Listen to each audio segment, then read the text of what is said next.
For NJ Advanced Media, I'm Connor Hughes. Well, the Jets lost their 10th game of the season on Sunday to the LA Chargers.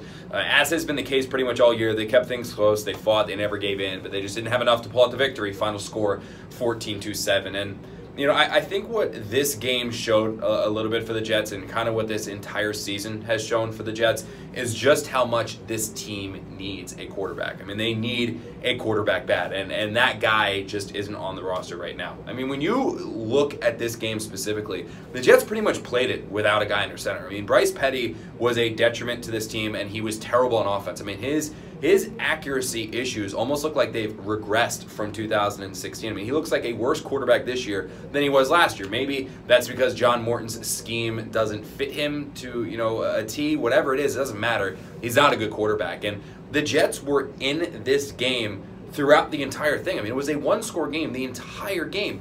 A good team in the LA Chargers, a quality team in the LA Chargers, a team that's still fighting for their postseason lives, and the Jets, without a quarterback, kept this thing to a one-score game throughout the entire game. They, in fact, at one point in the third quarter, they had it tied.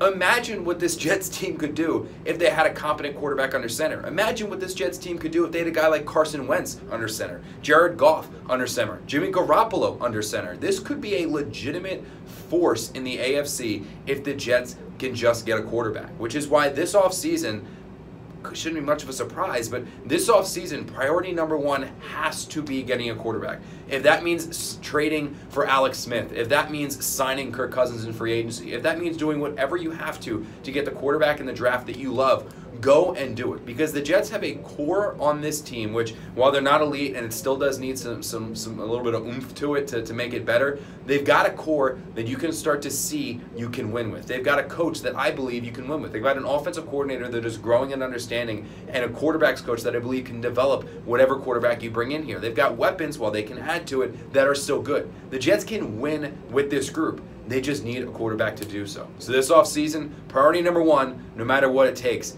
get a difference-making quarterback in this building. For NJ Advanced Media, I'm Connor Hughes.